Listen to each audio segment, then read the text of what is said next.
कल की क्लास में मैंने क्यू बताया था, स्टैक का इम्प्लीमेंटेशन हो गया था, फिर उसके बाद क्यू बताया था। ठीक है, तो क्यू में हमने प्रोग्राम बनाया था। अभी देखो, जैसे कि स्टैक के अंदर हम लोग कौन कौन से ऑपरेशन करते थे, push operation, pop operation, and to find the peak and हाँ पीक निकालते थे और डिस्प्ले ऑपरेशन कराते थे। इन द सेम वे हम क्यू के अंदर भी एलिमेंट को इंसर्ट कराएंगे, डिलीट कराएंगे, उसमें टॉप मोस्ट एलिमेंट की वैल्यू डिस्प्ले करेंगे और उसके एलिमेंट्स को, सारे एलिमेंट्स को डिस्प्ले कराएंगे। ठीक, तो क्यू में हम लोग इंसर्ट ऑपरेशन को क्या बोलते हैं, एनक्यू ऑपरेशन, एनक्यू ऑपरेशन। ठीक है, क्यू के अंदर whenever we are inserting any element then that operation is called NQ operation। ठीक है, तो जब भी कोई एलिमेंट इंसर्ट कराओगे तो कौन सा फंक्शन यूज करोगे, अपेंड फंक्शन यूज करोगे। ठीक है, क्योंकि लिस्ट क्यू का इम्प्लीमेंटेशन कैसे हो रहा है, लिस्ट के थ्रू हो रहा है। तो लिस्ट में अगर हमें कोई एलिमेंट इंसर्ट कराना है तो कैसे कराते हैं, उस लिस्ट का नाम लिखेंगे, जो भी लिस्ट का नाम है। तो हमारी लिस्ट का नाम क्या है, सपोज मान लो क्यू है, तो क्यू डॉट अपेंड ये फंक्शन यूज करोगे और उसके ब्रैकेट में जो भी हमें वैल्यू इंसर्ट करानी है वो वैल्यू हम पास करा देंगे एज अ पैरामीटर। ठीक, तो ये हमारा एनक्यू ऑपरेशन कहलाता है। और जब हमें कोई एलिमेंट डिलीट करना है तो that operation is called D Q operation. ठीक है, क्यू की लैंग्वेज में whenever we are deleting any element then that operation will be called as dq operation। तो एलिमेंट जब हम डिलीट करेंगे क्यू से, तो मैंने कल बताया था कि व्हाट इज क्यू। तो क्यू में जो एलिमेंट का इंसर्शन होता है वो कहाँ से होता है, रियर, रियर एंड से। दिस इज क्यू के अंदर दो एंड होते हैं, एक होता है फ्रंट एंड और एक होता है rear and. So this is the front end. ठीक, तो अब एलिमेंट का जब हम डिलीशन करेंगे तो वो कहाँ से करेंगे, फ्रंट एंड से करेंगे। ओके, तो फ्रंट एंड पे जो वैल्यू होगी उसका इंडेक्स कितना होगा, 0 होगा। फ्रंट एंड पे जो भी एलिमेंट होगा उसका इंडेक्स क्या होगा, 0 होगा। तो हमें जब कोई एलिमेंट डिलीट करना है तो हम क्या करेंगे, पॉप, लिस्ट के अंदर एक पॉप फंक्शन होता है, पॉप। तो पॉप 0 मतलब जैसे कि सपोज हमारा लिस्ट का नाम है क्यू, तो हम क्या लिखेंगे, क्यू डॉट पॉप और ब्रैकेट में लिख देंगे 0। तो इंडेक्स नंबर 0 पे जो भी एलिमेंट होगा वो डिलीट हो जाएगा, और डिलीट होने के बाद वो एलिमेंट रिटर्न भी होता है, क्योंकि पॉप फंक्शन क्या करता है, उसकी वैल्यू को रिटर्न कराता है। तो सपोज हमने वो एलिमेंट किस में स्टोर करा लिया, एक वेरिएबल आइटम के अंदर, तो हम क्या लिखेंगे, item equal to Q dot pop 0। ठीक है, सो अगर एलिमेंट डिलीट करना है तो पॉप फंक्शन यूज करेंगे, और पॉप कहाँ से करेंगे, इंडेक्स नंबर 0 से। और कोई अगर एलिमेंट इंसर्ट करना है तो अपेंड फंक्शन यूज करेंगे, और अपेंड फंक्शन के अंदर हम वो आइटम पास करा देंगे जिस आइटम को हमें क्यू में इंसर्ट कराना है। ठीक है, ओके। नाउ अगर हमें क्यू की लेंथ वो निकालना है, क्या कहते हैं, रियर एंड निकालना है, what is the value of rear. जैसे हम टॉप एंड निकालते थे ना, तो वहां पे कैसे निकालते थे top and, length of stack -1 करते थे। ऐसे यहाँ पे क्या करोगे, लेंथ ऑफ क्यू -1। ठीक है, तो अगर हमें रियर इंडेक्स चाहिए तो रियर इंडेक्स निकालने के लिए हम फॉर्मूला लगा देंगे लेंथ ऑफ क्यू -1। ठीक है, तो ये तो हो गया हमारा बेसिक की हम कैसे निकालेंगे चीज़ें। अब ये प्रोग्राम मैंने कल समझाया था तुम लोगों को कि फर्स्ट ऑफ ऑल हम कौन सा फंक्शन क्रिएट करेंगे, ये वाला इज एम्प्टी। ऊपर वो दी है नहीं, उसकी जरूरत नहीं है, तो स्क्रीन क्लियर करने के लिए है। ठीक है, जैसे स्क्रीन अगर क्लियर करना है तो CLS फंक्शन बना सकते हैं, तो उस तरह से वो, हाँ। तो हमने इज एम्प्टी से स्टार्ट किया, तो इज एम्प्टी फंक्शन को हमने क्या किया, एक क्यू पास कर दिया। क्यू मतलब लिस्ट, लिस्ट है, Q is a list. Now if Q equal to blank, तो ये क्या रिटर्न करेगा, ट्रू रिटर्न करेगा। अदरवाइज ये क्या रिटर्न करेगा, फॉल्स रिटर्न करेगा। जैसे स्टैक के केस में किया था हमने हमने चेक किया था कि वेदर स्टैक इज एम्प्टी और नॉट। तो हमने एक फंक्शन बनाया था, उसका नाम क्या दिया था, इज एम्प्टी, और उसके ब्रैकेट में हमने वहाँ पे स्टैक पास किया था, यहाँ पे क्या पास किया, क्यू पास किया है। If Q equal to blank then it will return true value, otherwise it will return false value. ठीक है, तो इस फंक्शन में तो कोई प्रॉब्लम नहीं है। Now we are going to insert element, so that operation will be called NQ operation। तो फंक्शन का नाम हमने क्या दे दिया, फंक्शन का नाम दिया हमने NQ। ठीक है, बिकॉज ये फंक्शन क्या करेगा, इंसर्ट करेगा। तो इंसर्ट जब करेगा तो हमें इसे क्यू पास करना पड़ेगा, जो भी हमारा क्यू है, और वो डेटा आइटम देना पड़ेगा जो इसमें हमें इंसर्ट कराना है एज अ पैरामीटर। ठीक है, क्योंकि ये वैल्यू कहाँ से पास होंगी, मेन प्रोग्राम के थ्रू पास कराएंगे। जब हम मेन प्रोग्राम बनाएंगे तो वहाँ पे हम एक क्यू की जो क्यू होगा हमारा वो पास करेंगे इसको, क्यू मतलब लिस्ट, और एक आइटम इंसर्ट आइटम की वैल्यू इनपुट कराएंगे। तो जब ये फंक्शन कॉल होगा, जब मेन प्रोग्राम में ये कॉल होगा, तो हमें ये क्यू की वैल्यू प्रोवाइड करनी पड़ेगी और एक आइटम की वैल्यू प्रोवाइड करनी पड़ेगी। ठीक, तो बस हमने इसमें आइटम इंसर्ट करा दिया अपेंड फंक्शन से। अब आइटम इंसर्ट करने के बाद हम चेक करेंगे कि what is the length of Q. तो लेंथ ऑफ क्यू निकालने के लिए क्या करेंगे, if length of Q equal to 1, अगर क्यू की लेंथ 1 आती है इसका मतलब क्या हुआ, उसमें एक ही एलिमेंट होगा। इफ जो क्यू की लेंथ है, if Q has only 1 element, मान लो अभी ये 2 है इसके पास, तो अगर हम इसकी लेंथ निकालेंगे तो लेंथ कितनी आएगी, लेंथ ऑफ क्यू कितना आएगा, 1 ही तो आएगा, बिकॉज लिस्ट में एक ही एलिमेंट है। तो लेंथ फंक्शन क्या करेगा, उसकी लेंथ दे देगा कि what is the how many elements are there in the list. ठीक, तो अगर लेंथ 1 आती है तो हमारा यही वाला एलिमेंट क्या हो जाएगा, फ्रंट इंडेक्स हो जाएगा, और यही वाला एलिमेंट क्या हो जाएगा, रियर इंडेक्स हो जाएगा। क्योंकि एक ही एलिमेंट है तो वही हमारा फ्रंट होगा और वही क्या होगा, रियर होगा। तो यहाँ पे क्या कर देंगे, front equal to rear equal to 0। तो क्या होगा, इंडेक्स नंबर 0, यानी फ्रंट भी हमारा क्या हो गया, इंडेक्स नंबर 0 पे हो गया, और रियर भी क्या हो गया, इंडेक्स नंबर 0 पे हो गया। ठीक, एल्स, अब नेक्स्ट केस है एल्स।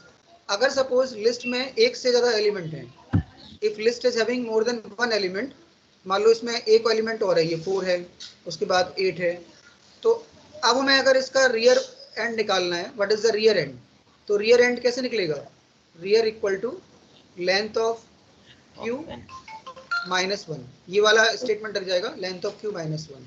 ठीक है, तो हमें जब एलिमेंट इंसर्ट कराना है तो पहले हमने अपेंड फंक्शन का यूज़ किया, अपेंड फंक्शन से हमने डेटा वैल्यू इंसर्ट करा दी, फिर हमने ये चेक किया कि लेंथ हमारे जो क्यू है उसमें कितने एलिमेंट हैं। अगर एक ही एलिमेंट होगा तो फ्रंट और रियर दोनों क्या हो जाएंगे, 0 हो जाएंगे, और अगर एक से ज़्यादा एलिमेंट है तो हमारा रियर क्या होगा, लेंथ ऑफ क्यू माइनस 1। जैसे कि हम स्टैक में क्या निकालते थे, टॉप निकालते थे, तो क्यू में हम क्या निकालेंगे, रियर, तो रियर इक्वल टू क्या होगा, लेंथ ऑफ क्यू माइनस 1। ठीक है, यहाँ तक कोई प्रॉब्लम किसी को? ओके, अब इसके बाद जो है यहाँ तक कंप्लीट हो गया। नाउ इसके बाद हम दूसरा फंक्शन बनाएंगे।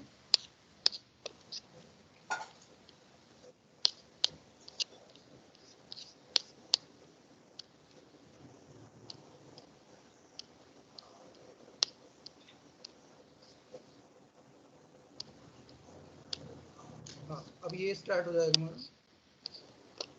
अब हम बनाएंगे डी क्यू, क्योंकि अब एलिमेंट को डिलीट करना है तो डी क्यू फंक्शन क्रिएट करना पड़ेगा। तो हमने यहाँ पे डी क्यू बनाया, फंक्शन का नाम ले लिया डी क्यू, और उसको हमने वो क्यू पास करा दिया जिस क्यू से हमें एलिमेंट डिलीट करना है। ठीक है, तो यहाँ पे हम चेक करेंगे कि जब एलिमेंट डिलीट करना है तो फर्स्ट ऑफ ऑल हम चेक क्या करेंगे कि क्यू के अंदर कोई एलिमेंट है कि नहीं। First of all we will check whether the queue is empty और नॉट। तो हमें एम्प्टी किससे चेक करेंगे, यूजिंग इज एम्प्टी फंक्शन। तो अगर हमने चेक किया और अगर ये कंडीशन ट्रू हो गई, means if is empty function से हमें क्या हुआ कि अगर हमें ट्रू वैल्यू मिली तो हमारा क्या हो जाएगा, अंडरफ्लो हो जाएगा, means the queue is empty. ठीक है, और सेकंड केस ये होगा कि अगर क्यू एम्प्टी नहीं है, तो मान लो उसमें मेरे पास 2 एलिमेंट हैं, ये अभी 3 एलिमेंट हैं, तो हम एलिमेंट डिलीट कैसे करेंगे, फ्रंट एंड से करेंगे। एलिमेंट कहाँ से डिलीट होगा, तो हम क्या लिखेंगे, क्यू डॉट पॉप 0। ठीक है, और ये जो एलिमेंट आएगा वो कहाँ स्टोर हो जाएगा, आइटम वेरिएबल में, item equal to Q dot pop 0। तो ये एलिमेंट हमारा डिलीट हो गया, और डिलीट करने के बाद उसको स्टोर कहाँ पे करा लिया, आइटम के अंदर। ठीक, अब ये इफ और एल्स खत्म हो गया। अब दूसरा एक कंडीशन और लगाई कि डिलीट करने के बाद एलिमेंट को जब हमने डिलीट कर दिया, अगर लेंथ ऑफ क्यू 0 आएगा, अगर डिलीट करने के बाद लेंथ ऑफ क्यू 0 है, इसका मतलब क्या हुआ कि जब हमने एलिमेंट डिलीट किया तो स्टार्टिंग में लिस्ट में क्या था, एक ही एलिमेंट होगा, एक ही एलिमेंट होगा। ठीक है, तो जब हमने इसको डिलीट कर दिया तो लेंथ ऑफ क्यू क्या हो जाएगा, 0 हो जाएगा, क्योंकि उसमें कोई भी एलिमेंट नहीं है। इसकी लेंथ क्या होगी, अगर इसकी हम लेंथ निकालें, लेंथ ऑफ क्यू, तो इसकी लेंथ तो 0 आएगी ना, क्योंकि इसमें एक भी एलिमेंट नहीं है। ठीक, तो उस केस में हमारा क्या होगा कि ये जो जब, तो फ्रंट भी हमारा क्या हो जाएगा, फ्रंट नन हो जाएगा, और रियर भी क्या हो जाएगा, नन हो जाएगा। ठीक है। फ्रंट और रियर दोनों नन हो जाएंगे अगर हमारे क्यू में एक भी एलिमेंट नहीं है आफ्टर डिलीशन। ठीक है, after deletion if there is no element in the list or in the queue then the front will be none and rear will also be none. ठीक, अब उसके बाद फिर जो हमें आइटम मिला था उसको हमने रिटर्न करा दिया इस फंक्शन के थ्रू। ठीक है, हमें आइटम कहाँ मिला था, यहाँ मिला था ना, ये आइटम हमें फाइंड आउट किया था हमने, तो ये जो आइटम मिला था हमने इस फंक्शन के थ्रू वो रिटर्न करा दिया। ठीक है, तो ये कहाँ रिटर्न हो जाएगा, ये मेन प्रोग्राम में इसकी वैल्यू रिटर्न हो जाएगी क्योंकि मेन प्रोग्राम के थ्रू ही कॉल होगा। ये डी क्यू कहाँ से कॉल होगा, मेन प्रोग्राम से। तो जब मेन प्रोग्राम से कॉल हुआ है तो जब ये फंक्शन कंप्लीट होगा तो कंप्लीट होने के बाद उसको मेन प्रोग्राम को क्या रिटर्न करेगा, आइटम रिटर्न करेगा, और वो आइटम की वैल्यू कहीं पे स्टोर हो जाएगी मेन प्रोग्राम के अंदर। ठीक है, नाउ इसके बाद हमने अब पीक फंक्शन बनाया, तो पीक में हमने क्यू पास करा दिया इसे। पहले तो हम ये चेक करेंगे कि हमारा क्यू एम्प्टी तो नहीं है, अगर एम्प्टी है तो उसमें कोई भी एलिमेंट नहीं होगा और वो अंडरफ्लो प्रिंट करा देगा। ठीक, एल्स क्या करेंगे हम लोग कि फ्रंट को क्या मानेंगे, जीरो, और फ्रंट पे जो वैल्यू होगी उसको हम रिटर्न कर देंगे। हमने क्या किया, फ्रंट को जीरो मान लिया और इस पे जो वैल्यू थी तो वो वैल्यू रिटर्न कैसे होगी, क्यू ऑफ फ्रंट से। ठीक है, क्यू ऑफ फ्रंट से मतलब क्या हुआ, क्यू ऑफ जीरो, तो क्यू ऑफ जीरो पे जो भी वैल्यू होगी वो क्या हो जाएगी, रिटर्न हो जाएगी कहाँ पे, मेन प्रोग्राम को। ठीक, तो पीक में तो कुछ नहीं करना है, फ्रंट को जीरो सेट कर दो और उस फ्रंट पे जो वैल्यू है उसको हम लोग रिटर्न करा देंगे। ठीक, तो ये क्यू फाइंड आउट हो गया, सॉरी पीक फाइंड आउट हो गया। नाउ अब डिस्प्ले कराना है, तो डिस्प्ले के केस में फिर से हमें चेक करना पड़ेगा कि हमारा क्यू खाली तो नहीं है। अगर खाली होगा तो हम क्या लिख देंगे, क्यू इज एम्प्टी। फिर सेकंड केस ये बनेगा कि अगर क्यू के अंदर एक ही एलिमेंट है तो ये सेकंड केस में आ जाएगा कि if length of Q equal to 1, तो इस पोजीशन पे जो एलिमेंट है वो क्या होगा, क्यू ऑफ जीरो होगा। ठीक है, तो हमने उसकी वैल्यू प्रिंट करा दी, ये वैल्यू प्रिंट हो गई उसकी, और उसको डिस्प्ले करा दिया कि this is the front end rear element. यही हमारा क्या क्या होगा, फ्रंट होगा और यही हमारा रियर एलिमेंट होगा।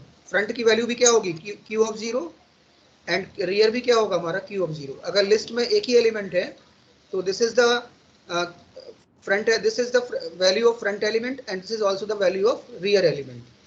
ठीक है, फिर अब नेक्स्ट केस ये बनेगा कि अगर हमारा उसमें एक से ज़्यादा एलिमेंट है, एक से ज़्यादा एलिमेंट है, मान लो हमारे पास 2 है, 4 है, 5 है, 6 है। ठीक, तो ये अब ये डिस्प्ले कराना है, तो इसके लिए हम एक लूप लगा देंगे फॉर, कहाँ से, ए इन रेंज इंडेक्स नंबर 1 से लूप लगेगा, यहाँ से लगेगा लूप, क्योंकि ये वाला तो डिस्प्ले हो गया, ये एलिमेंट डिस्प्ले हो गया। अब हमें क्या करना है, 4 को डिस्प्ले कराना है, 5 को और 6 को। तो हमने इंडेक्स नंबर 1 से स्टार्ट किया, तो यहाँ रेंज कहाँ से स्टार्ट हुई, 1 से, और इसको कहाँ तक लेके गए, इसको लेके गए रियर तक। तो ये कहाँ तक जाएगा, रियर -1 तक जाएगा। 1 से स्टार्ट किया तो ये इंडेक्स नंबर रियर -1 तक जाएगा और हर एक इंडेक्स पे जो भी वैल्यू होगी वो प्रिंट हो जाएगी। ठीक, फिर इसके बाद हमें रियर एलिमेंट पे जो वैल्यू है ये वाली वैल्यू प्रिंट करानी है। ठीक, तो इसके लिए क्या लिख देंगे, print Q of rear. Loop से बाहर आने के बाद, जब लूप से बाहर आओगे, जब लूप से बाहर आएंगे तो हमारा प्रिंट क्या क्या हो गया होगा, एक तो फ्रंट एलिमेंट प्रिंट हो गया, 4 प्रिंट हो जाएगा और 5 प्रिंट हो जाएगा, क्योंकि लूप हमारा कहाँ तक गया था, रियर -1 तक गया था। लूप कहाँ तक पॉइंट किया था, रियर -1 तक। तो अब हमें जो रियर पे वैल्यू है वो प्रिंट करानी है, तो उस पर जो वैल्यू प्रिंट करानी है तो वो क्या हो जाएगा, प्रिंट क्यू ऑफ रियर, और उसको हम बता देंगे कि ये हमारा क्या है, रियर एलिमेंट है। ठीक है, समझ में आ गया सबको? Yes sir.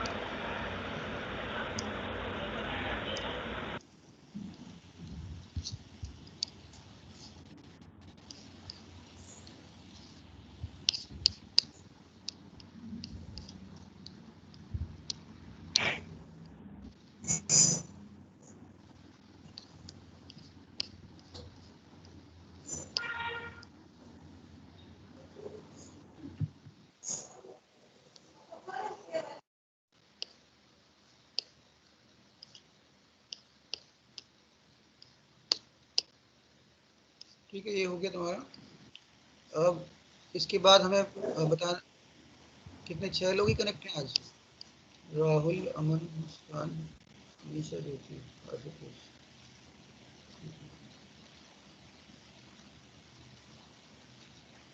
ये क्लास लोग अटेंड क्यों नहीं करते?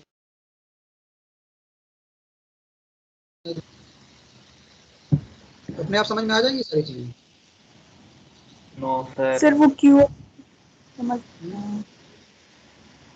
क्लास अगर अटेंड नहीं करोगे तो समझ में कहाँ से आएगा? तो सीएस में अभी स्टैक और क्यू इतना डिफिकल्ट टॉपिक है, सबसे डिफिकल्ट टॉपिक यही है। तो उसमें भी बच्चे क्लास बन, मैं डेली मैसेज करता हूँ क्लास अटेंड करो, लेकिन किसी को इंटरेस्ट ही नहीं है। और मीटिंग की रिकॉर्डिंग में अब सेंड नहीं करूँगा इन लोगों को, क्योंकि ये इनको आदत पड़ गई है कि क्लास अटेंड करेंगे नहीं, रिकॉर्डिंग देख के बस पढ़ेंगे उससे।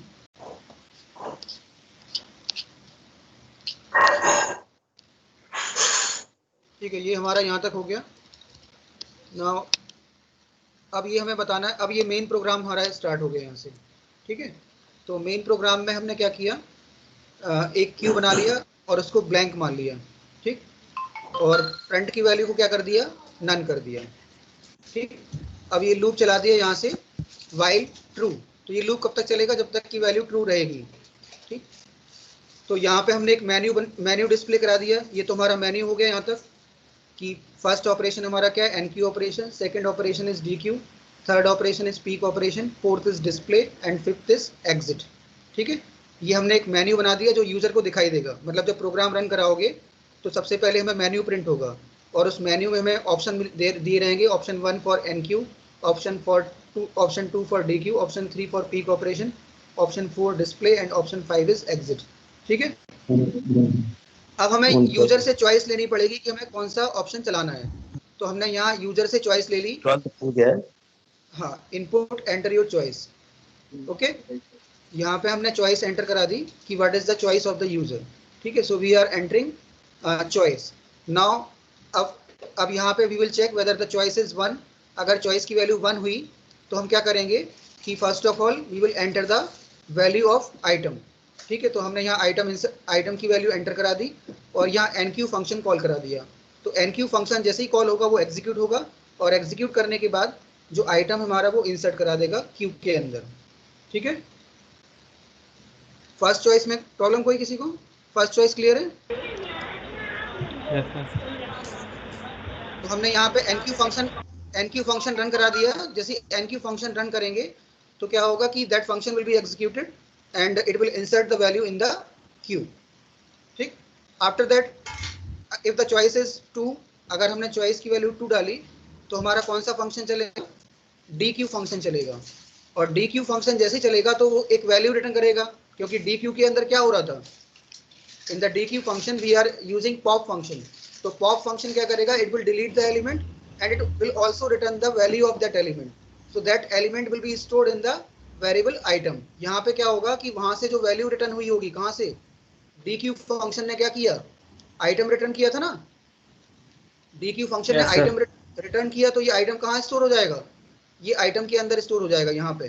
ठीक, और फिर हम क्या करा देंगे, सॉरी यहाँ पे स्टोर होगा ये इस पॉइंट पे। ठीक, और अगर आइटम हमारा अंडरफ्लो आता है, अगर उसने डीक्यू फंक्शन ने अगर अंडरफ्लो रिटर्न किया तो हम लिख देंगे कि underflow and Q is empty. और अगर उसने कोई वैल्यू रिटर्न करा दी तो हम उस वैल्यू को प्रिंट करा देंगे यहाँ पे। ठीक है, जब हम ये फंक्शन कॉल कराएंगे डीक्यू फंक्शन जब चलेगा तो डीक्यू फंक्शन क्या करेगा कि पॉप करेगा एलिमेंट को, मतलब इंडेक्स नंबर 0 पे जो एलिमेंट है वो पॉप करेगा, और पॉप करने के बाद उसकी वैल्यू को रिटर्न करा देगा। तो रिटर्न जब होगा तो वैल्यू कहाँ पे रिटर्न होगी, जहाँ से फंक्शन कॉल हुआ था। तो फंक्शन कहाँ से कॉल हुआ था, यहाँ से कॉल हुआ था, इस पॉइंट से। तो जो भी वैल्यू होगी वो रिटर्न करेगा। तो अगर उसने अंडरफ्लो रिटर्न किया it means the queue is empty, and if it is returning some value then it means that it is deleting some element and that value will be printed using the print function. ठीक है, yes sir. Okay, इसमें कोई problem नहीं है किसी को ना। अब नेक्स्ट हम इसके आगे वाला फंक्शन लेते हैं, चॉइस 3 लेते हैं। ठीक है, तो चॉइस 3 के अंदर देखो क्या है,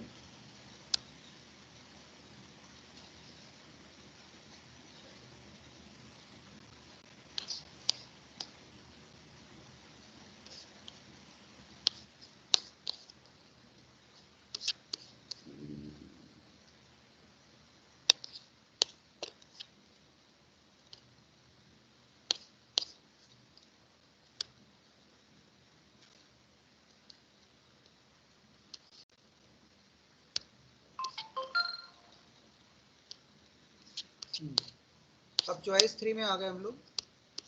तो चॉइस 3 में हमने क्या चलाना है, पीक चलाना है, पीक फंक्शन। तो हमने क्या किया यहाँ पे elif choice इक्वल टू 3, तो हमने ये पीक फंक्शन एग्जीक्यूट कराया। और पीक फंक्शन भी क्या कर रहा है, एक वैल्यू रिटर्न करेगा। किसकी वैल्यू रिटर्न करेगा? पीक फंक्शन किसकी वैल्यू रिटर्न करेगा?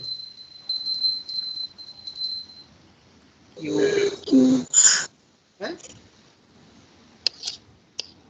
पीक फंक्शन क्या रिटर्न कर रहा है? सर फ्रंट फ्रंट पे जो वैल्यू है वो रिटर्न करेगा ना। यस पीक सर पे जो वैल्यू है, तो वैल्यू कहाँ स्टोर हो जाएगी? आइटम में स्टोर हो जाएगी। ठीक है। अगर हमारा क्यू एम्प्टी होगा तो वो अंडरफ्लो रिटर्न करेगा। तो उस केस में हम लिख देंगे कि क्यू इज एम्प्टी। और else front most item is item. ठीक है। एल्स क्या होगा कि जो फ्रंट पे जो एलिमेंट होगा वो वैल्यू प्रिंट हो जाएगी यहाँ पे। ठीक। फिर अगर elif choice इक्वल टू 4, तो डिस्प्ले फंक्शन चलेगा और डिस्प्ले फंक्शन हमारे क्यू के सारे एलिमेंट्स को प्रिंट करा देगा। क्यू के अंदर जितने भी एलिमेंट्स होंगे वो डिस्प्ले फंक्शन हमारा प्रिंट कर देगा। ठीक। और चॉइस 5 में हम लोग एग्जिट कर रहे हैं, और लास्ट चॉइस हम बता रहे हैं एल्स में एग्जिट बता रहे हैं, मतलब सॉरी एल्स में इनवैलिड चॉइस बता रहे हैं। क्योंकि अगर कोई चॉइस 1 2 3 4 5 के अलावा कोई चॉइस एंटर करेगा तो that will be N invalid choice. ठीक है। And if the choice is 5, then the program will then the loop will terminate। ठीक है। लूप टर्मिनेट हो जाएगा, लूप रिपीट नहीं होगा। लूप कब तक रिपीट होगा? जब तक की चॉइस की वैल्यू हमारी 1 2 3 4 होगी। ठीक है। तो 1 के केस में NQ चलेगा, 2 के केस में DQ चलेगा, 3 के केस में पीक फंक्शन चलेगा, 4 के केस में डिस्प्ले फंक्शन चलेगा, और केस 5 में हमारा लूप ब्रेक हो जाएगा। लूप ब्रेक होगा तो फिर मेन्यू दोबारा से रिपीट नहीं होगा। ठीक है। So this is the Q implementation of Q. और स्टैक का मैं पहले बता चुका हूँ, स्टैक का इम्प्लीमेंटेशन। तो ये 2 प्रोग्राम है, इसमें से कोई एक प्रोग्राम बोर्ड एग्जाम में पक्का आएगा तुम लोगों का 4 मार्क्स का। फिक्स है ये प्रोग्राम कि स्टैक या क्यू में से एक प्रोग्राम उनका फिक्स रहता है। ठीक है। तो हमारा क्यू यहाँ पे कंप्लीट हो गया and this chapter is also completed. अब देखो इस टेक्स्ट बुक में स्टैक और क्यू के एप्लीकेशंस लिखे हुए हैं कि what is the application of stack and what is the application of Q. ठीक। तो वो हमारे सिलेबस में नहीं है। जैसे तुम लोग टेक्स्ट बुक देखोगे तो उसमें लिखा हुआ है कि यूजिंग स्टैक हम लोग prefix to postfix conversion कर सकते हैं, या स्ट्रिंग्स को रिवर्स कर सकते हैं। एंड क्यू के भी एप्लीकेशन लिख दिए हुए हैं। तो वो हमारे कोर्स में नहीं है, हमें पढ़ना नहीं है उसको। ठीक है। तो उसको मैं नहीं बता रहा हूँ कि what is the application of stack and what is the application of Q. अगर तुम लोगों को बुक से देख लेना कि स्टैक कहाँ कहाँ पे यूज होता है और क्यू कहाँ कहाँ पे यूज होता है। जैसे एक्चुअली हम लोग स्टैक और क्यू पढ़ रहे हैं, तो स्टैक और क्यू क्यू क्यों पढ़ रहे हैं उनको भी तो पता होना चाहिए कि why we are studying stack and queue. तो स्टैक और क्यू क्या होते हैं? डेटा स्ट्रक्चर होते हैं। तो डेटा स्ट्रक्चर का काम क्या होता है? डेटा को ऑर्गेनाइज करना। तो स्टैक डेटा किस तरह से ऑर्गेनाइज करता है? स्टैक डेटा को किस तरह से स्टोर करता है कि स्टैक में जो डेटा होता है उसमें एक ही एंड होता है, वहाँ पे टॉप एंड होता है, टॉप एंड से वो डेटा इंसर्ट होगा और टॉप एंड से डेटा क्या होगा? डिलीट होगा। और क्यू में क्या होते हैं? 2 एंड होते हैं, front end and rear end. तो फ्रंट एंड से डिलीशन होता है और top and sorry rear and से क्या होता है? इंसर्शन होता है। तो डेटा को ऑर्गेनाइज करने के मेथड हैं ये, मतलब डेटा में किस तरह से ऑर्गेनाइज करना है। Data structure is basically the concept of organising the data. Data structure क्या होता है? Data structure is a method of organising the data. ठीक। So that data can be used effectively. ठीक है। तो स्टैक और क्यू हमारा किस टाइप का डेटा स्ट्रक्चर है? कॉम्प्लेक्स डेटा स्ट्रक्चर है।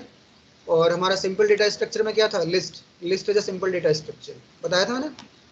लिस्ट क्या था? सिंपल डेटा स्ट्रक्चर था। तो डेटा स्ट्रक्चर ये कंप्लीट हो गया। चैप्टर 9 एंड चैप्टर 10 कंप्लीट हो गया।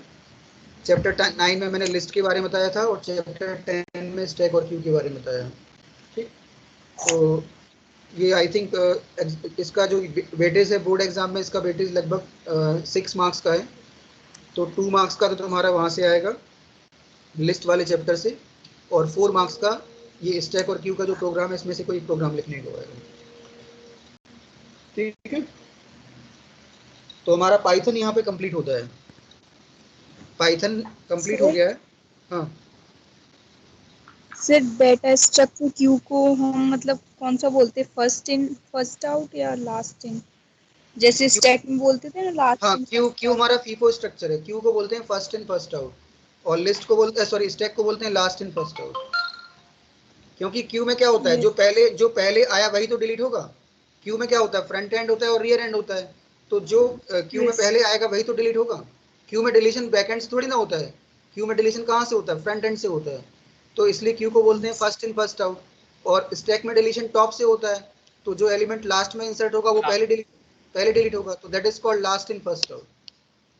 ठीक है, तो पाइथन के सारे चैप्टर्स तुम्हारे कंप्लीट हो गए। पाइथन में मैंने कितने चैप्टर पढ़ाए तुम लोगों को, कौन कौन से चैप्टर पढ़ाए हैं, तो नाम बताओ जरा। Sir, एक तो Python library, एक तो revision tour, revision, revision tour 1, revision tour 2, फिर उसके Five. बाद फंक्शंस, file handling, हाँ फिर लाइब्रेरीज, फाइल हैंडलिंग और रिकर्सन। और ये एल्गोरिथमिक एफिशिएंसी सिलेबस में नहीं है, chapter number 6 and 7। Data visualization. हाँ, फिर chapter number 8 is data visualization, chapter number 9 is list, data structure list, and chapter number 10 is stacking. ठीक है, तो ये पाइथन का पोर्शन कंप्लीट हो गया, और इसको मैं ट्राई करूंगा कि एक बार फिर से रिवाइज कर पाऊँ। ठीक है, लेकिन मुझे अभी सिलेबस तुम लोगों का लेना है, क्योंकि पाइथन वाला पार्ट बहुत इंपॉर्टेंट है, और तुम्हारा जो स्कोर, मार्क्स जो स्कोर होंगे वो पाइथन से स्कोर होंगे। ठीक है, अगर तुम्हें मार्क्स चाहिए कि अब 90 के ऊपर मार्क्स चाहिए या बिटवीन 80 टू 90 मार्क्स चाहिए, तो फिर पाइथन को अच्छे से पढ़ना पड़ेगा। ठीक, अब इसके बाद हमारा है, वैसे तो नेक्स्ट यूनिट हमारी कंप्यूटर नेटवर्क्स है, बट मैं कंप्यूटर नेटवर्क्स को अभी नहीं ले रहा हूँ क्योंकि उसका वेटेज कम है, उसका वेटेज 10 मार्क्स का है। तो मैं अभी ले रहा हूँ तुम्हारा डेटाबेस मैनेजमेंट सिस्टम, यानी माई वाला जो पार्ट है वो ले रहा हूँ। ओके, माई स्टार्ट कर रहा हूँ मैं। और पाइथन में अगर yes, जो भी, पाइथन में जो भी तुम लोगों को डाउट्स होंगे, जो भी प्रॉब्लम्स होंगी, उसके लिए मैं एक रिवीजन ले लूँगा। जैसे सिलेबस कंप्लीट होगा तो रिवाइज करा दूंगा सारी चीज़ें। ठीक है, ओके, अब हम स्टार्ट करते हैं डेटाबेस मैनेजमेंट सिस्टम या माई। ठीक, तो माई के बारे में बताया तुम लोगों को, व्हाट इज माई स्क्यूएल। माई क्या है, structure language, माई लैंग्वेज है।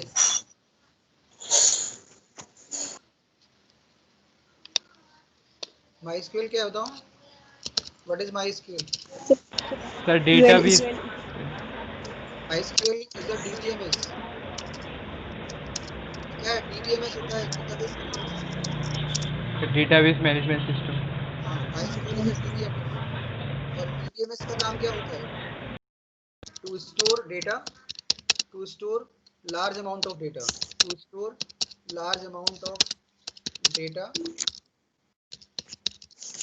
and uh, it has all the uh,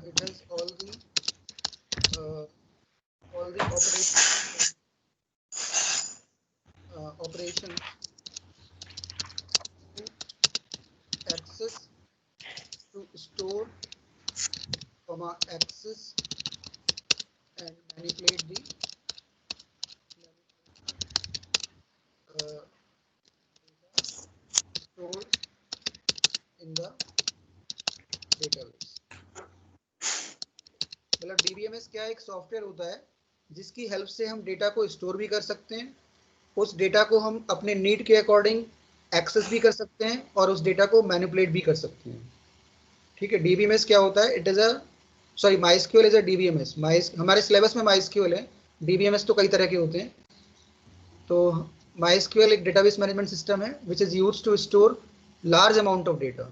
ठीक है, जब हमारा डेटा काफ़ी लार्ज होता है, ह्यूज अमाउंट ऑफ डेटा, तो in that case we store that data in the database, we store that data using DBMS. And DBMS क्या करता है, उस डेटा को स्टोर करेगा, और स्टोर करने के बाद in future if we require that data for some operations, so we can access that data and we can also manipulate that data। Data को हम manipulate भी कर सकते हैं और डेटा को हम access भी करा सकते हैं।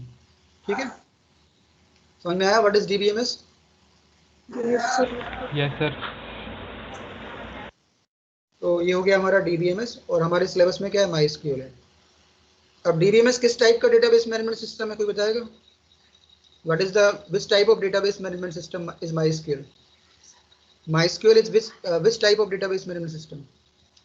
Sir relational. हाँ, रिलेशनल होता है। It is a relational database management system. ठीक है, MySQL क्या है? It is a relational database. MySQL is a relational. ठीक है, कोई पूछता है कि MySQL किस टाइप का डेटाबेस है, तो क्या होता होगा कि it is a relational database. अब रिलेशनल का मीनिंग क्या होता है? What is the meaning of relational? Sir collection of rows and column. हाँ, रिलेशनल डेटाबेस में क्या करते हैं कि हम डेटा को टेबल्स के फॉर्म में ऑर्गेनाइज करते हैं। ठीक है, क्योंकि टेबल को हम रिलेशन भी बोलते हैं। डीबीएमएस की लैंग्वेज में table is also called relation. ठीक है, why it is called relational? Relational इसलिए बोलते हैं क्योंकि जो डेटा स्टोर होता है वो डेटा क्या होता है, लिंक्ड, मतलब टेबल्स के हाँ टेबल्स के फॉर्म में होता है, लेकिन वो डेटा क्या होता है, एक दूसरे से मतलब लिंक्ड डेटा होता है, मतलब एक दूसरे से लिंक होता है उसका। मतलब हम कोई डेटा स्टोर करेंगे तो वो डेटा क्या होता है, ऑर्गेनाइज होता है और साथ में वो एक दूसरे से उसका लिंक होता है, इसलिए इसको बोलते हैं रिलेशनल डेटाबेस। मतलब वो रिलेशन को शो करता है कि जब हम कोई डेटा स्टोर कर रहे हैं तो वो ये डेटा ये शो करेगा कि there is some relation, there is some relation for which we are storing the records. मतलब जो भी हम रिकॉर्ड इसमें स्टोर कर रहे हैं वो एक डेटा क्या होगा, एक दूसरे से लिंक्ड होगा। ठीक है, तो इसलिए इसको बोलते हैं रिलेशनल डीबीएमएस। अब ये तो बता ही दिया तुमने कि डेटा किस फॉर्म में ऑर्गेनाइज होता है, टेबल्स के फॉर्म में। डेटा किस फॉर्म में ऑर्गेनाइज होगा, टेबल्स के फॉर्म में। टेबल क्या होता है, व्हाट इज टेबल?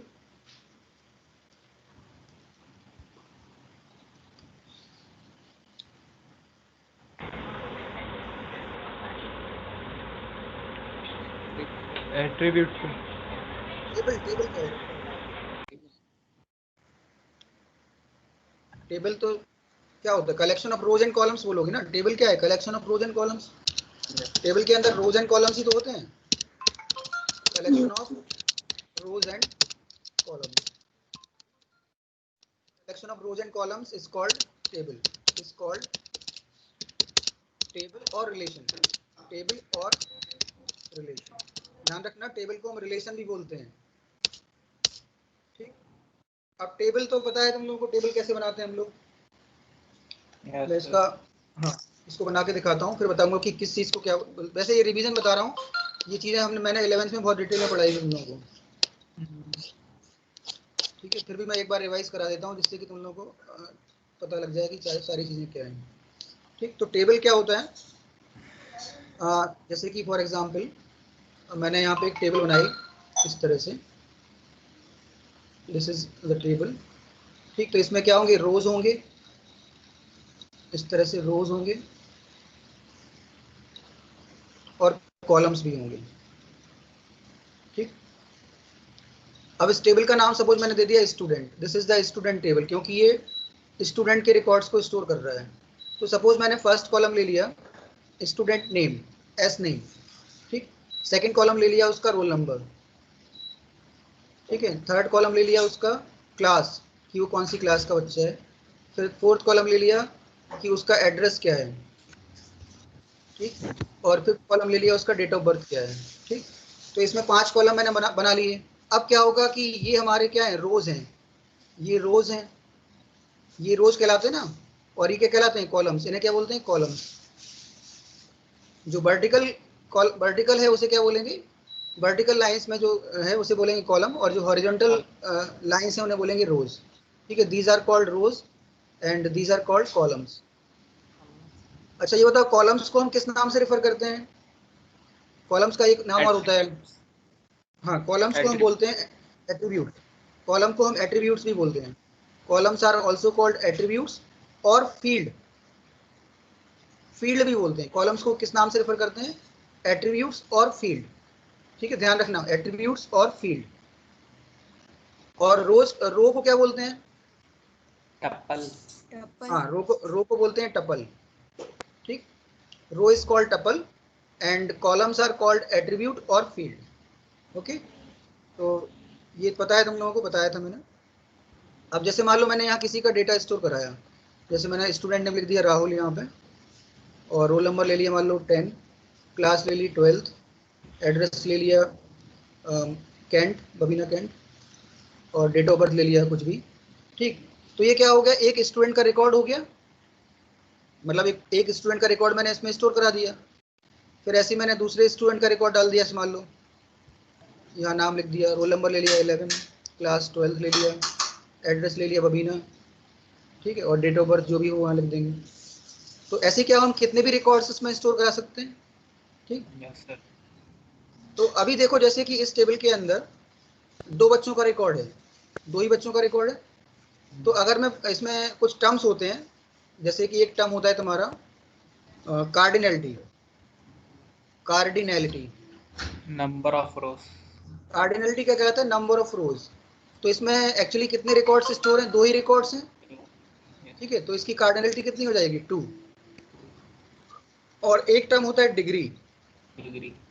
डिग्री क्या बोलते हैं, नंबर ऑफ कॉलम्स को। कॉलम। तो ना कॉलम्स कितने हैं इसमें, 1 2 3 4 5 कॉलम है, तो इसकी डिग्री कितनी होगी, 5, ठीक है। तो ऐसे वो पूछ सकते हैं कि what is the cardinality and degree. तो हम ये चेक कर लेंगे कि कितने रिकॉर्ड्स हैं उसमें, नंबर ऑफ रिकॉर्ड्स कितने हैं और नंबर ऑफ कॉलम्स कितने हैं। तो नंबर ऑफ रिकॉर्ड्स किसको शो करेगा, कार्डिनलिटी को शो करेगा, और नंबर ऑफ कॉलम्स शो करेगा डिग्री को, ठीक है। समझ में आ गया, what is cardinality, what is degree, what is attribute and what is attribute, what is and what is. देखो रो को हम क्या बोलते हैं, टपल बोलते हैं, ध्यान रखना, row is called tuple and columns are called attributes और फील्ड, ठीक। तो ये तो हो गया इसका कि रिलेशनल डेटाबेस क्या होता है। रिलेशनल डेटाबेस में डेटा टेबल्स के फॉर्म में ऑर्गेनाइज होता है, टेबल रोज एंड कॉलम्स का कलेक्शन होता है, और टेबल्स के अंदर हमारे एट्रीब्यूट्स होते हैं और टपल्स होते हैं, एंड कार्डिनलिटी भी होता है, डिग्री भी होता है, ठीक। और इसके अलावा और क्या था, और कोई टर्म भी था इसमें माई स्केल में, कार्डिनलिटी, डिग्री, एक मिनट, एक 5 रुपये।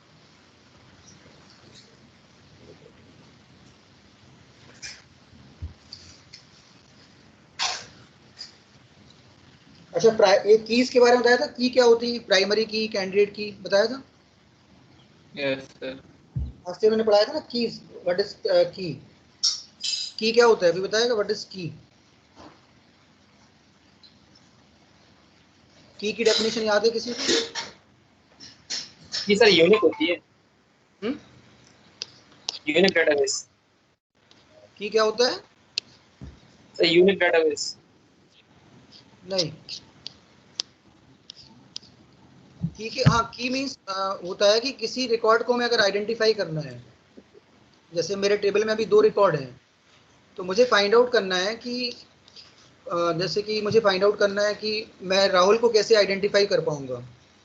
मेरे पास मान लो नंबर ऑफ रिकॉर्ड्स ज़्यादा हैं, मेरे पास 100 रिकॉर्ड्स हैं, टेबल के अंदर अगर 100 रिकॉर्ड्स हैं, तो मुझे राहुल को यूनिकली आइडेंटिफाई करना है, तो मैं कौन सा कॉलम है जिसके थ्रू उसको यूनिकली आइडेंटिफाई कर पाऊँ। क्या मैं नेम से आइडेंटिफाई कर सकता हूँ किसी को uniquely, yes sir. No sir, sir roll number से। यस।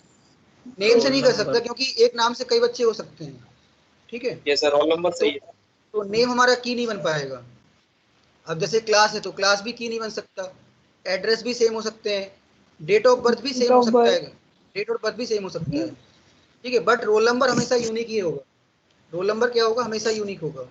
तो की क्या होता है, की एक ऐसा कॉलम होता है जिसके थ्रू हम किसी रिकॉर्ड को आइडेंटिफाई कर पाए। की is a column or group of columns, एक सिंगल कॉलम भी हो सकता है और कॉलम्स का कलेक्शन भी हो सकता है। जैसे इस वाले टेबल में रोल नंबर जो है वो एक ऐसा कॉलम है जिसके थ्रू हम किसी भी रिकॉर्ड को आइडेंटिफाई कर सकते हैं। बट सपोज अगर इसमें रोल नंबर नहीं होता, तो फिर हम क्या करते, इस टेबल के अगर अंदर रोल नंबर नहीं होता, तो हम क्या करते, स्टूडेंट नेम और उसके डीओबी को एज अ प्राइमरी की मान लेते। स्टूडेंट नेम और डीओबी का जो कलेक्शन होता है वो प्राइमरी की हो जाता, क्योंकि नेम और डीओबी बहुत रेयर केस में ही सेम हो सकते हैं।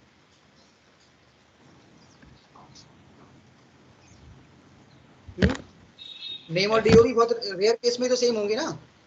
हो सकता है कि नाम भी सेम हो और डीओबी भी सेम हो, बट उसके चांसेस बहुत कम हैं, ठीक। लेकिन नेम तो कॉमन रहते हैं, नेम तो कॉमन हो सकते हैं, बहुत सारे लोगों के नेम कॉमन हो, तो नेम को हम कभी प्राइमरी की नहीं बनाएंगे। नेम को हम कभी भी प्राइमरी की सिलेक्ट नहीं करेंगे, ना तो एड्रेस को प्राइमरी की सिलेक्ट करेंगे, ठीक है, ना ही डेट ऑफ बर्थ को भी प्राइमरी की सिलेक्ट करेंगे एज अ इंडिविजुअल, बट हम नेम प्लस डीओबी का कॉम्बिनेशन जो है वो प्राइमरी की ले सकते हैं, ठीक है। तो प्राइमरी की क्या होता है, it is a single column or group of columns. Primary key क्या है, it is a single column or group of columns to uniquely identify a record. Primary key के डेफिनेशन लिखते हैं, व्हाट इज प्राइमरी की, तो आप definition क्या लिखोगे कि it is a single column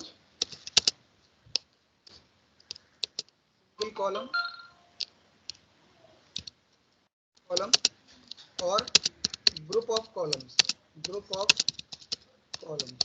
अब कॉलम्स को हम लोग फील्ड भी लिख सकते हैं, तो डेफिनेशन में कई लोग लिखते हैं कि it is a single field और ग्रुप ऑफ फील्ड, या it is a single attribute और ग्रुप ऑफ एट्रीब्यूट, ठीक है। तो वो समझ लेना कि कॉलम को हम फील्ड बोलते हैं, तो फील्ड भी लिख सकते हैं यहाँ पे। It is a single column or group of columns which is used to uniquely identify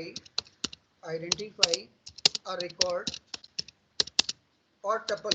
record को हम टपल भी बोलते हैं, रिकॉर्ड हमारा क्या होता है, रो होता है, ठीक है, रिकॉर्ड इज अ रो, तो रिकॉर्ड को हम टपल नाम से भी रिफर कर सकते हैं, which is used to uniquely identify a record or a tuple in a relation और टेबल, ठीक है। तो ये डेफिनेशन है इसकी प्राइमरी की। समझ में आया? प्राइमरी की क्या होता है, it is a single column or group of columns to uniquely identify a record or tuple in a relation. एक चीज को ध्यान रखना कि किसी भी टेबल के लिए प्राइमरी की एक ही होता है, प्राइमरी की मल्टीपल नहीं हो सकते। हमेशा ध्यान रखना कि प्राइमरी की जो होता है वो एक ही होता है।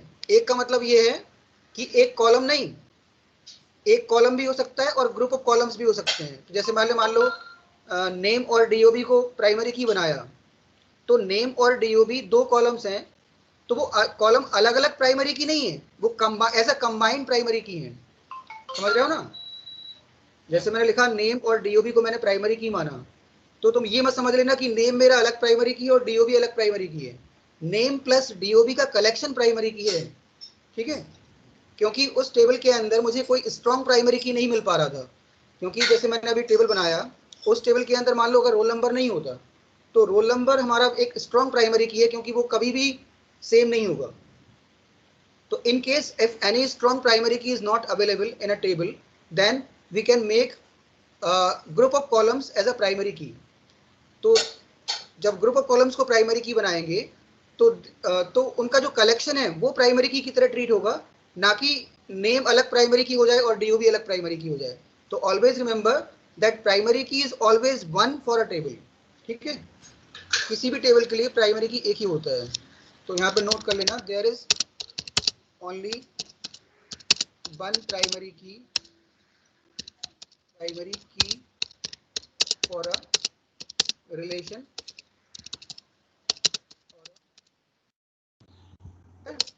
समझ में आ गया प्राइमरी की? Yes sir. हमेशा ध्यान रखना कि प्राइमरी की एक ही होता है। कई बार ऐसे क्वेश्चन पूछ लेते हैं कि जैसे उन्होंने पूछ लिया कि इस टेबल में प्राइमरी की क्या क्या होगा, तो तुम कलेक्शन को प्राइमरी की मानोगे, ना कि अलग अलग एट्रीब्यूट्स को प्राइमरी की मानोगे। ओके, अगर उसमें स्ट्रॉन्ग प्राइमरी की है तो प्रॉब्लम ही नहीं है। जैसे मेरे टेबल में अगर रोल नंबर था, तो मैं रोल नंबर को ही तो प्राइमरी की बनाऊंगा, नेम और डीओबी को क्यों प्राइमरी की बनाऊंगा? ठीक है, क्योंकि मेरे पास रोल नंबर है, और रोल नंबर एक ऐसा एट्रीब्यूट है जो किसी भी रिकॉर्ड को आइडेंटिफाई कर सकता है। तो उस केस में जब रोल नंबर है, तो मैं नेम प्लस डीओबी का कॉम्बिनेशन प्राइमरी की नहीं बनाऊंगा। मैं क्या करूंगा, जो स्ट्रॉन्ग प्राइमरी की है उसी को सिलेक्ट करूंगा, और एक प्राइमरी की मैंने सेलेक्ट कर ली तो फिर वही प्राइमरी की रहेगा टेबल के लिए, ठीक है। ये तो हो गया प्राइमरी की। अब नेक्स्ट है कैंडिडेट की। कैंडिडेट की क्या होता है, क्या है कैंडिडेट की, व्हाट इज कैंडिडेट की?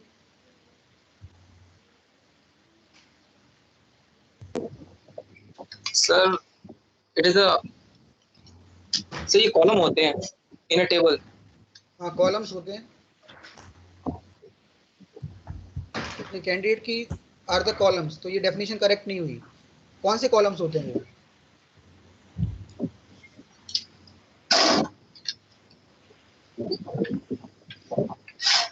कौन सी कॉलम्स कॉलम होती इन अ हैं? Table It's a column in a table which have the capability to become a primary key but not selected as a primary key.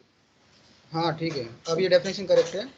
देखो कैंडिडेट की के केस में क्या होता है, जैसे कि फॉर एग्जांपल मैंने अभी मैंने जो टेबल बनाई थी उसमें क्या था, रोल नंबर था, ठीक, रोल नंबर कॉलम था उस टेबल के अंदर। तो रोल नंबर को तो मैंने रोल नंबर प्राइमरी की बन सकता है, रोल नंबर को हम प्राइमरी की सिलेक्ट कर सकते हैं कि नहीं? Yes sir. कर सकते हैं ना रोल नंबर को प्राइमरी की। Yes, sir. तो क्या हुआ कि हमने रोल नंबर को तो प्राइमरी की मान लिया, roll number is a primary की, क्योंकि ये स्ट्रॉन्ग प्राइमरी की बनेगा, क्योंकि इसकी वैल्यू हमेशा डिफरेंट होंगी।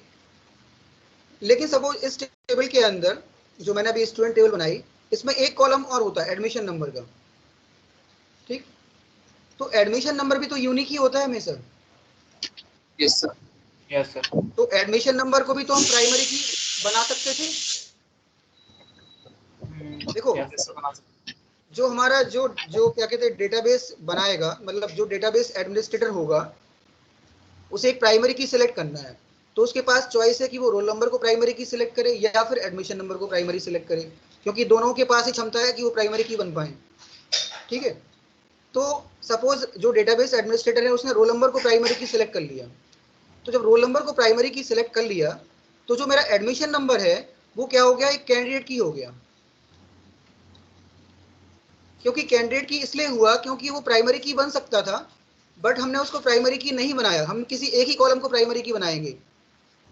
तो रोल नंबर को प्राइमरी की बना दिया, because roll number has the capability to become a primary key, and admission number column has also has the capability to become a primary key, but the database administrator will select only one column as a primary की।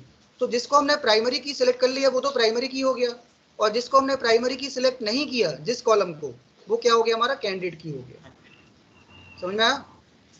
लेकिन ऐसा नहीं होगा, जैसे मान लो मेरे पास roll number था, admission number था और नेम था और डीओ भी था, तो अब यहाँ पे देखो रोल नंबर तो प्राइमरी की बन सकता है, एडमिशन नंबर भी प्राइमरी की बन सकता है, लेकिन नेम प्राइमरी की नहीं बन सकता और डीओ भी प्राइमरी की नहीं बन सकता।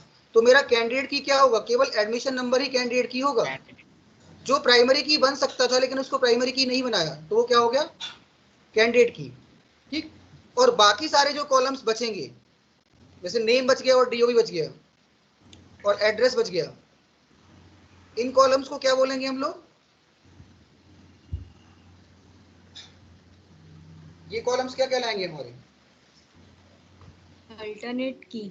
ऑल्टरनेट की, ठीक है। जो कॉलम्स प्राइमरी की बन गए वो तो प्राइमरी की हो गए, जो कॉलम्स के पास प्राइमरी की बनने की कैपेबिलिटी थी वो कैंडिडेट की हो गए, और जो कॉलम्स के पास ना तो प्राइमरी की बन सकते थे और ना ही वो कैंडिडेट की बन सकते थे, तो उन्हें क्या बोलेंगे, ऑल्टरनेट की, ठीक है। नो सॉरी, गलत बता रहा हूँ मैं, गलत बता दिया मैंने, नहीं नहीं ये नहीं होगा, ऑल्टरनेट की नहीं कहलाएंगे ये।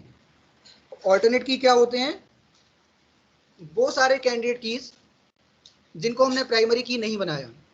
ऑल्टरनेट कीज क्या होते हैं, वो सारे कॉलम्स जिनको हमने प्राइमरी की नहीं सिलेक्ट किया। तो यहाँ पे एडमिशन नंबर जो है वो कैंडिडेट की भी है और ऑल्टरनेट की भी है, ठीक है। नेम, डीओबी और एड्रेस ऑल्टरनेट की नहीं माने जाएंगे। ऑल्टरनेट की क्या होता है कि the columns which are the candidate keys, the columns which are the candidate keys are also called alternate keys. All the candidate keys are considered as alternate keys, ठीक है। कैंडिडेट कीज को हम definition लिखा हुआ है book में कि all the columns which can serve sorry बता रहा हूँ, a candidate key that is not a primary key, a candidate key that is not a primary key is called an alternate key. A candidate key that is not a primary key is an alternate key.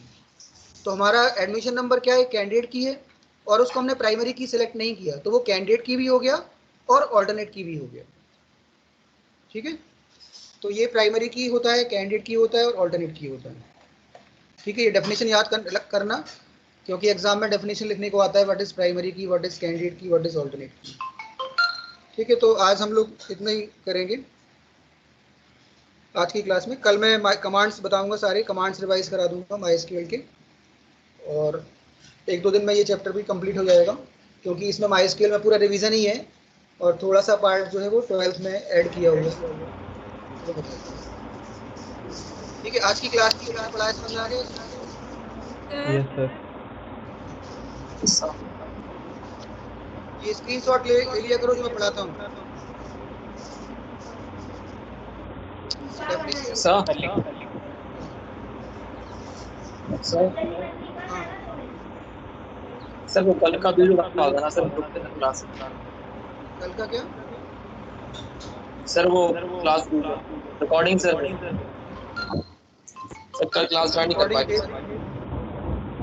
Recording मैं तभी भेजूंगा जब कोई valid reason होगा, otherwise मैं recording नहीं भेजूंगा। Sir हाँ, सर मैं MySQL अपने लैपटॉप में डाउनलोड कर रही थी, लेकिन वो डाउनलोड होने के बाद जब वो पासवर्ड मांगता है तो पासवर्ड के बाद वो अपने आप ऑफ हो जाता है, क्रैश हो जाता है, चलता ही नहीं है।